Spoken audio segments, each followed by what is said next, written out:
नमस्कार, राम राम, सत श्री अकाल, आदाब।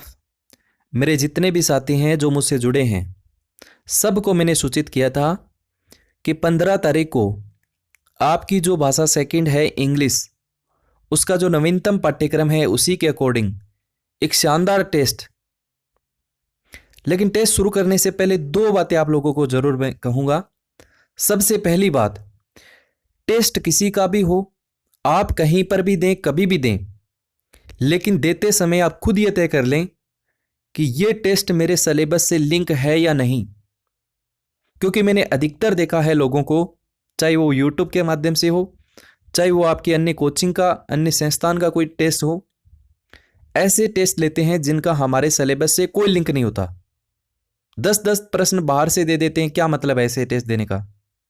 तो ऐसे टेस्टों से बचें, और कोई ले रहा है तो उसे खुद आप आगे होकर खुद कहेंगे कि सर आप क्या कर रहे हैं, हमारे सिलेबस से ये चीजें लिंक कीजिए। दूसरी बात, ये जो टेस्ट होने जा रहा है इसको उसी माहौल में आपको देना है जैसे आप एग्जाम हॉल में बैठे हैं। एक 30 प्रश्नों की आपके पास सीट होनी चाहिए, और उसमें आपको खुद ये तय करना है कि हमारे कितने प्रश्न सही हुए हैं। तीसरी बात, टेस्ट मैंने बहुत ही शानदार बनाया है। हो सकता है कोई त्रुटि आपको मिले तो ये जो वीडियो है उसके कमेंट बॉक्स में आपको एक चीज मिल जाएगी, एक लिंक मिल जाएगा। वहां पे आप मुझे पर्सनल, किसी भी प्रश्न में डाउट है, समझ में नहीं आया, तो आप मुझे पर्सनल मैसेज कर सकते हैं। उस प्रश्न की आपको स्क्रीनशॉट लेके आपको मेरे पास भेज देना है। बाकी मैंने सब चीजें देखी हैं, आपको कोई डाउट मिलेगा नहीं। कुछ कुछ प्रश्न को मैं एक्सप्लेन करते चलूंगा, सभी को तो नहीं हो पाएगा क्योंकि वीडियो काफी लंबा हो जाएगा। हम नहीं चाहते कि आपका समय भी खराब हो। बाकी चीजें वही हैं, कंसेप्ट वही हैं, आपको कोई दिक्कत होगी नहीं। आइए स्टार्ट करते हैं आज का ये टेस्ट। और ओवरऑल 30 में से आप कितना स्कोर कर पाते हैं। यदि आपका स्कोर 25 प्लस है, 26-27 का आपका स्कोर है, तो डेफिनेट मान के चलिए आपका यही स्कोर आपका जो मेन एग्जाम होगा 25 अप्रैल को, उसी में आपको देखने को मिलेगा। लेवल यही रहेगा, मैं पहले ही कह रहा हूं, यही लेवल रहेगा। आपको ये लगता होगा कि ये बहुत आसान है, लेकिन आप एक बार करके देखिए कि हमारे कितने प्रश्न सही होते हैं। चलिए स्टार्ट करते हैं आज का पहला प्रश्न। सबसे पहला प्रश्न है, one of the players injured, choose the appropriate verb. वो जाएगा, इज आएगा, वर आएगा या विल आएगा? सोचिए, इस वीडियो को पॉज कीजिए, करिए आंसर, क्या लगाएंगे? ओके, राइट आंसर होगा इसका ऑप्शन नंबर 1 होगा, वो, जिसका बिल्कुल सही आंसर रहेगा। हमेशा याद रखना, वन ऑफ के बाद हमेशा प्लूरल नाउन आता है और वर्ब हमेशा सिंगुलर यूज की जाती है। ये रूल मैंने आपको करवाए हैं, देख लेना। ऑप्शन नंबर 1 बिल्कुल सही है। यहां पर प्लेयर्स को देख के आप प्लूरल वर्ब भर दोगे तो गलत हो जाएगा। Okay, next question. आज का दूसरा प्रश्न है कि jury divided in their opinions. Is आएगा, आर आएगा, वो जाएगा या है जाएगा? करिए आंसर, सोचिए। तो बिल्कुल इस प्रश्न का सही जवाब होगा ऑप्शन नंबर 2, आर आएगा। जूरी जो है, लोगों का जो एक निर्णायक समिति हम जिसको कहते हैं, वो यदि डिवाइडेड हो, बंटी हुई हो, तो वहां पर प्लूरल वर्ब ही होगी। लेकिन वो यदि एकमत हो, वन माइंड हो, तो वहां पर सिंगुलर वर्ब यूज की जाती है। बहुत अच्छा एग्जांपल है ये, याद रखना है, ऐसा एग्जाम में प्रश्न आपको मिल सकता है। Option number 2 is the correct answer. आपका सही हुआ है या नहीं, ये आप। प्रश्न नंबर 3 कह रहा है कि I have not seen him since he left Jaipur, underline the word is. ये अंडरलाइन कर रखा है आपको सिंस को, ये आपको बताना है। Linking devices of reason, linking devices of result, linking devices of contrast और लिंकिंग डिवाइसेज ऑफ पैलेस। बताइए इसका सही आंसर क्या होगा? तो बिल्कुल सोचने और समझने की कोई ज़रूरत है नहीं।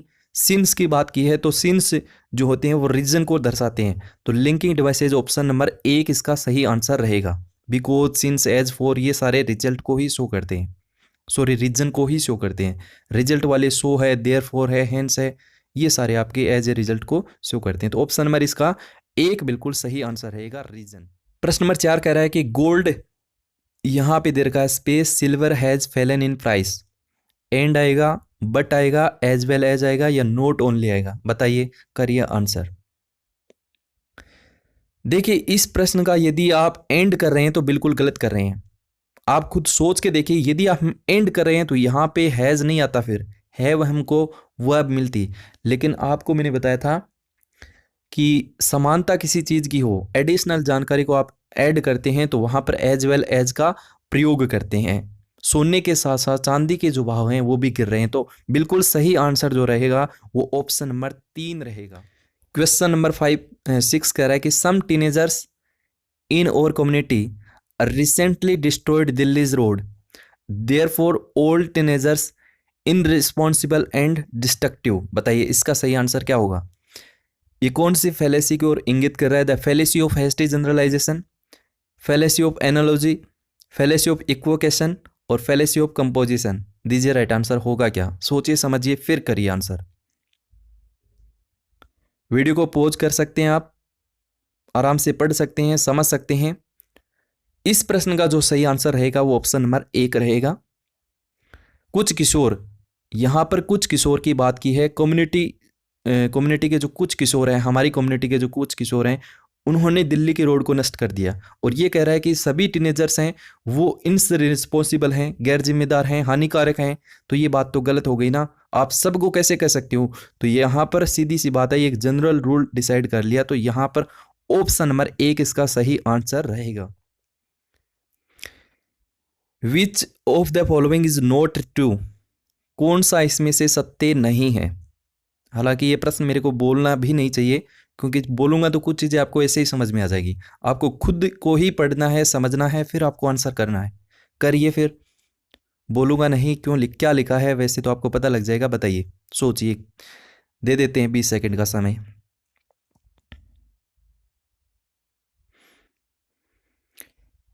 तो इस प्रश्न का सही आंसर रहेगा ऑप्शन नंबर 3, इसका बिल्कुल सही है। 3 राइट आंसर रहेगा। यहां पर देखो, फिलोसफी फैन साउंड आपको मिल रही है, एलिट्रेशन है, फै की मिल रही है, फिलोसफी फैन बिल्कुल एलिट्रेशन बिल्कुल सही है। यहां पे आपको जाना है लाइक पे, बस लाइक मिल रहा है तो सिमिली है, डेफिनेट मान के चलिए। और मेटाफर में क्या होता है, इनडायरेक्ट कंपैरिजन हो जाता है, ये भी बात सही है। सिमिली में डायरेक्ट होता है।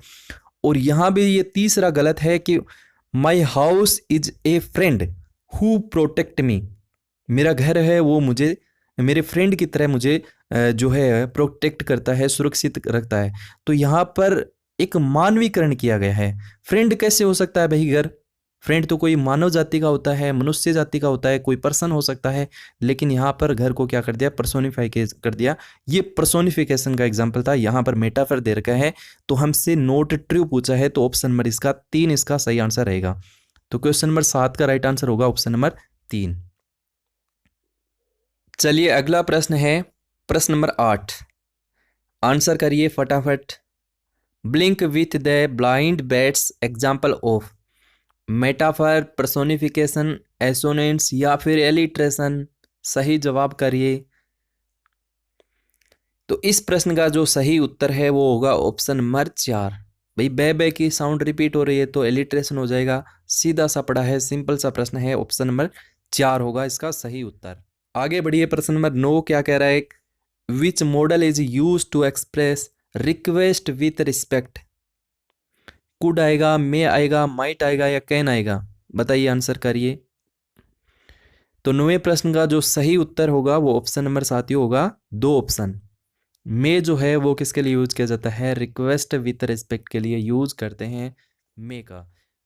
You must not park your cycle here, here must not. यहाँ मस्ट नोट क्या है, परमिशन के लिए, इनएबिलिटी के लिए, प्रोबेबिलिटी के लिए या प्रोहिबिशन के लिए। तो बिल्कुल मनाही के लिए ऑप्शन नंबर 4 इसका सही उत्तर रहेगा। 10वें प्रश्न का सही उत्तर ऑप्शन नंबर 4। चलिए आगे बढ़िए। यह प्रश्न मैंने इडियम्स एंड फ्रेजेस में करवाया था। ए ब्लैक शीप किसके लिए यूज करते हैं, लक्की पर्सन के लिए, अनलक्की पर्सन के लिए, भद्दे पर्सन के लिए या फिर a partner who take no share of the profit. बताइए, करिए आंसर।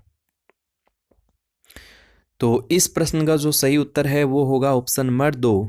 क्या होगा ऑप्शन नंबर 2। और इडियम्स दे रखी है, बहुत ही शानदार इडियम्स है। Broken reed. बताइए, reduce the power of something unreliable person, reliable person या फिर नन ऑफ दीज। तो इस प्रश्न का जो सही उत्तर होगा, जिस पर्सन पे हम विश्वास नहीं रखते उसको बोला जाता है ब्रोकन रीड। सही जवाब होगा option number 2, unreliable person. The purpose of tragedy is called. Tragedy का जो उद्देश्य है वो क्या है, किसके लिए हम कहते, इसे क्या कहते हैं?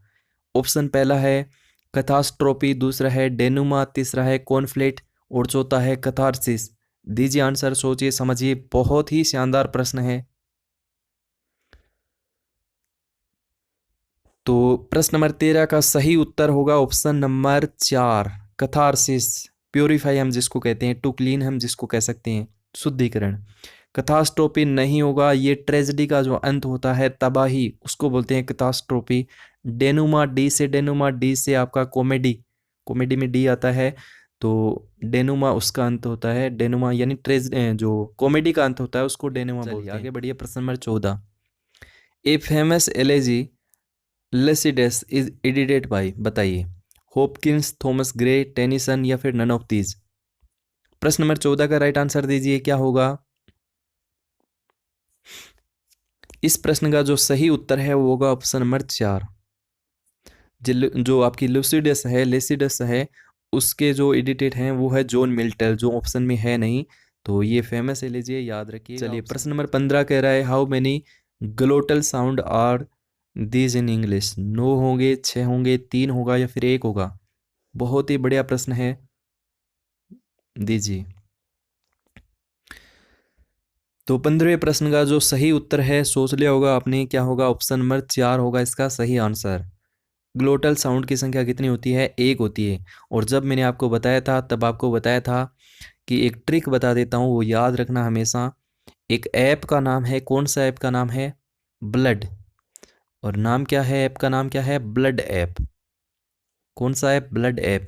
और कोई भी ऐप आता है उसका नया वर्जन आता है, उसको हम बोलते हैं वीजी वर्जन। तो एक ही तो ऐप है, इसको भी याद रख लीजिएगा, इतने सारे ऐप याद रखते हो आप। Blood app version. अब देखिए नीचे कैसे सेट करेंगे। 4 जो होता है उसको 2 और 2 से जोड़ते हैं, तब बनता है 4। फिर 2 यदि मैं जोड़ दूं तो ये बन जाता है 6। और लास्ट में आपको याद रखना है 51, 31। अब देखिए पूछा क्या है? ग्लोटल जी पूछा है, जी के नीचे कितना है? 1 है। 1 है तो आपका राइट आंसर क्या होगा? 1 होगा। बाइलेबियल साउंड की संख्या पूछिए तो 4 बताएंगे। एल से लेबियोडेंटल की संख्या 2 होगी, डेंटल की संख्या 2 होगी, एल्वेलर की संख्या 6 होगी, पोस्ट एल्वेलर की संख्या 5 होगी, पेलेटल की संख्या जो होगी वो 1 होगी, वेलर साउंड की संख्या कितनी होगी? 3 होगी, और ग्लोटल साउंड की संख्या कितनी होगी? 1 होगी। ऑप्शन नंबर क्या होगा? 4। Choose the correct phonetic symbol for the medical sound of word machine, बताइए कौन सा होगा इसका सही आंसर? उत्तर होगा ऑप्शन नंबर 3 होगा। देखो मशीन को हम ऐसे बोलते हैं, मशीन से ये यूज करते हैं, तो इसके लिए ये वाला से ही यूज करते हैं, ये से नहीं आएगा, ये इस वाले से के लिए यूज किया जाता है। तो ऑप्शन नंबर इसमें भी आपको अंडरलाइन कर रखा है और आपसे सिंबल पूछ रहा है, बताइए। मैं थोड़ा सा आपको 2 भर देता हूँ। एक में आपको ये करना है और एक में आपको ये रखना है, और चौथा विकल्प में आपको बना देता हूँ। अब मैं साउंड इन का वर्ड को बोलूँगा नहीं, वरना तो आपको ऐसे ही पता लग जाएगा, आप खुद सेट कीजिए। बताइए, चारों ऑप्शन आपको नज़र आ रहे हैं, राइट आंसर करिए। तो इस प्रश्न का जो सही उत्तर है वो साथियों हो जाएगा ऑप्शन नंबर 4। ये क्या है? ए यू की साउंड पूछ रहा है, तो क्लोज होता है, क्लोज। तो क्लोज को आप बनाते हैं तो ये बनता है क्लोज, क्लोज, ये बनता है इसका फोनेटिक ट्रांसक्रिप्शन। यहाँ पे ए यू के लिए पूछ रहा है तो ये वाला आ जाएगा ओ। इसी प्रकार से ये आप इसको थ्योरी नहीं पढ़ते, ये थियरी होता है, थियरी। तो थियरी के लिए आप ये देखो, थियरी, थियरी, ये हो जाएगा इसका सही आंसर। तो इसके लिए ईओ के लिए ये वाला यूज करेंगे, तो ऑप्शन नंबर होगा आपका 4। Which of the following pair of word has the same vowel sound. ध्यान रखना, सेम वोवल साउंड की बात की है, यहाँ पे आपको खुद को प्रोनाउंस करना है इनको, बताइए। तो 18 के प्रश्न का सही उत्तर बता देता हूँ, ऑप्शन नंबर 2 होगा हेड, हेड और रेड, यहाँ पर दोनों की जो साउंड है वो बिल्कुल सेम है, ए की साउंड आ रही है, बाकी में आपको अलग मिलेगी। सिन, ये साइन, ये साइन, ये सिन हो जाएगा, ये थ्रो हो जाएगा, थ्री हो जाएगा, अलग हो जाएगा, ये बुक हो गया, ये शूज हो गया, ये भी अलग हो गया। तो यहाँ पर 18वें प्रश्न का जो सही आंसर है वो है ऑप्शन नंबर 2। चलिए अगला प्रश्न दे रखा है प्रश्न नंबर 19, मिलान करना है। एक तरफ आपको दे रखे हैं भाषा के 4 स्किल, दूसरी तरफ आपको दे रखे हैं primary skill, productive skill, secondary skill और रिसेप्टिव स्किल, ये आपको पहचानने हैं। इनमें से कौन सा आंसर बैठ जाएगा बताइए। देखिए सीधा सा पड़ा है, भाषा के 4 फंडामेंटल स्किल की हम बात करें तो LS RW ये इनका क्रम भी होता है, और सबसे डिफिकल्ट की बात करें तो वो राइटिंग होता है। अगर हम बात करें पहले दो की तो इनको बोला जाता है प्राथमिक यानी प्राइमरी स्किल, और बाद वाले जो दो हैं इनको बोला जाता है सेकेंडरी या द्वितीयक। अब देखिए बात रही प्रोडक्टिव और रिसेप्टिव की, तो रिसेप्टिव का मतलब हम भाषा को रिसीव कैसे करते हैं, तो रिसीव करने का जरिया जो होता है वो होता है लिसनिंग और रीडिंग। क्या होता है? लिसनिंग और रीडिंग। और भाषा को स्टोर करने का हम जिसको बोलते हैं प्रोडक्टिव स्किल की हम बात करें तो वो हम भाषा को स्टोर सिर्फ स्पीकिंग से कर सकते हैं या लिख कर उसे कर सकते हैं। स्पीकिंग और राइटिंग जो है वो आपके प्रोडक्टिव स्किल हो जाएंगे। तो इस प्रकार से इनको मैच करें तो ऑप्शन नंबर इसका हो जाएगा option number 4 is the correct answer. Which techniques emphasis motive learners using reward award, ये पनिशमेंट ये आपको दे रखे हैं, इनमें से कौन सा सही होगा? इंसेंटिव टेक्निक होगा, अराउजिंग टेक्निक होगा, वेरी टेक्निक होगा, या फिर नन ऑफ दीज होगा? अवार्ड है, रिवार्ड है, प्रशंसा है, पनिशमेंट सजा है। तो ये जो पार्ट है वो आपकी जो मोटिवेशन है उसकी जो टेक्निक है, कौन सी? इंसेंटिव टेक्निक, इसको हम प्रोत्साहन कह सकते हैं। तो ऑप्शन नंबर 1 के साथ चला जाएगा। अराउजिंग टेक्निक्स नहीं होगा। अराउजिंग जो बच्चों को जगाती है, जो एंजाइटी को दूर करती है, स्लीपीनेस है, बच्चों की थकान है, उसको दूर करने के लिए यूज़ किया जाता है। उसके लिए ऑडियो विजुअल एड्स हैं, मॉडल्स हैं, चार्ट हैं, वगैरह वगैरह, ये सारी चीज़ें अराउजिंग टेक्निक्स में आती हैं। लेकिन प्रोत्साहन की राशियाँ जो है वो ऑप्शन नंबर 1 ही इसका सही आंसर है। Which principle is beneficial for both teachers and students, बात यहाँ पर दोनों की है, लर्नर्स की और टीचर्स की। तो देखिए principle of grouping, sequencing, reinforcement या फिर टेस्टिंग। तो सही आंसर रहेगा 21 का ऑप्शन नंबर 4 रहेगा टेस्टिंग। प्रिंसिपल ऑफ टेस्टिंग का मतलब है यहाँ पर इवेल्युएशन से आप इसको लिंक कर सकते हैं। और जब इवेल्युएशन की हम बात करते हैं, मूल्यांकन की बात करते हैं, तो जाहिर सी बात है बच्चों का भी इवेल्युएट होता है और टीचर खुद को भी फीडबैक मिलता है कि कितना हमारे जो अधिगम प्रक्रिया वो सक्षम हुई है, क्या हमें और करना चाहिए, है ना। तो दोनों को फीडबैक मिलता है, तो जाहिर सी बात है इसमें हम दोनों बोथ कह सकते हैं बेनिफिशियल होता है इवेल्यूशन। बाकी ग्रुपिंग, सीक्वेंसिंग ये टीचर्स की हम बात करते हैं, ये टीचर सिलेक्ट करते हैं, और री ये स्टूडेंट्स के लिए हो जाएगा। अगला प्रश्न दे रखा है प्रश्न number 22, imaging that you are a teacher, you have many problems teaching English, but one of them a child who has feel English is difficult subject, who will you first, बताइए इसका आंसर करिए। Question number 22 करिए। ये कह रहा है कि आप एक टीचर हैं और आपके सामने बच्चों को लेकर, अंग्रेजी को लेकर बहुत सारी समस्याएं हैं। उनमें एक बच्चा ऐसा है जो ये फील करता है कि इंग्लिश जो है वो एक डिफ़िकल्ट सब्जेक्ट है, कठिन विषय है। अब आप क्या करेंगे उसके लिए? आपकी पहली प्राथमिकता क्या होगी? You will remove old method, उसके पुराने जो मेथड हैं उसको आप रिमूव करेंगे। ऑडियो विजुअल एड्स का यूज़ करेंगे, और यहाँ पर एलिमिनेट इंटरेस्ट, जो उसका इंटरेस्ट है उसको ही आप गायब कर देंगे। और चौथा है first of all remove mentally problem and inspire him, बिल्कुल सही है, ऑप्शन नंबर 4 इसका सही आंसर रहेगा। सबसे पहली प्राथमिकता आपकी ये होनी चाहिए कि उसकी जो मानसिक, जो हम कहते हैं कि हमेशा से जो मेंटली प्रॉब्लम है वहाँ से आप प्रिपेयर हो। पहले ये मानसिकता को दूर करो कि इंग्लिश कमज़ोर है, इंग्लिश हार्ड है, ये आपको दूर करनी पड़ेगी, और आप उसे फिर अभिप्रेरित कर सकते हैं। तो ऑप्शन नंबर 4 ही इसका। इनकरेक्ट स्टेटमेंट ऑफ CLT, बताइए 23 का सही आंसर कीजिए। CLT के संदर्भ में प्रश्न पूछा है, meaning is paramount, learner centred approach, CLT known as national functional approach, और चौथा है all of correct. Right answer रहेगा ऑप्शन नंबर 3। इनकरेक्ट पूछा है तो ऑप्शन नंबर 3 होगा। नेशनल नहीं होगा, नोशनल होगा, NO होगा। बताइए। तो CC की हम बात करते हैं, कम्युनिकेटिव कॉम्पिटेंस की बात करते हैं, तो ये डेल हेमस का है, ऑप्शन नंबर रहेगा 2। लिंग्विस्टिक कॉम्पिटेंस की बात करेंगे तो नोम चॉम्स्की के साथ चला जाएगा। खैर, इस प्रश्न का सही आंसर ऑप्शन नंबर 2 होगा। आगे बढ़िए, प्रश्न number 25। The English teacher should adopt to reach his goal. लक्ष्य है उसको किस प्रकार से अडोप्ट किया जा सकता है? Many one approach, only one approach, many approach, the principle of drill, two approach. केवल 2 अप्रोच से काम नहीं चलेगा, एक से भी काम नहीं चलेगा, केवल अभ्यास से काम नहीं चलेगा, बहुत सारी अप्रोच लगा के आप उस गोल को है वो सक्षम कर सकते हैं। तो ऑप्शन नंबर 2 ही इसका सही आंसर रहेगा। Question number 26, usual sequence of remedial teaching. बताइए। उपचारात्मक शिक्षण, सीधी सी बात है, पहले आप क्या करेंगे? टेस्ट लेंगे और उसके बाद कमियों को दूर करने के लिए आप उसे पढ़ाएंगे, फिर आप टेस्ट लेंगे। तो ऑप्शन नंबर 2 ही इसका सही आंसर देखने को इनमें से मिल सकता है। One of the purpose of evaluation is learner. तो इसमें पूछा है इवेल्युएशन, मूल्यांकन के बारे में। असेसमेंट ऑफ टेक्स्ट बुक, किताबें हैं उनका असेसमेंट हो। प्रिपेयरिंग ए लिस्ट लर्नर नीड्स, जो लर्नर्स की आवश्यकता है उनकी एक list banana. Assessment of learner attainment, क्या प्राप्त किया है एक बच्चे ने, उसका असेसमेंट करना। और identification of language function, language function की बात ही नहीं होगी, ऑप्शन नंबर रहेगा 3 इज द करेक्ट आंसर। 27 में हो जाएगा ऑप्शन नंबर 3। आगे बढ़िए, प्रश्न number 28। According to NCF 2005, evaluation should be taken as a, hurdle होना चाहिए, बाधा होनी चाहिए, बर्डन होना चाहिए, मीनिंग प्रोडक्ट होना चाहिए, मीनिंगफुल प्रोसेस होनी चाहिए। तो बिल्कुल सही, NCF 2005 के अनुसार मूल्यांकन जो है वो एक अर्थपूर्ण प्रक्रिया है। Evaluation is the meaningful process, option number 4 ही इसका सही आंसर रहेगा।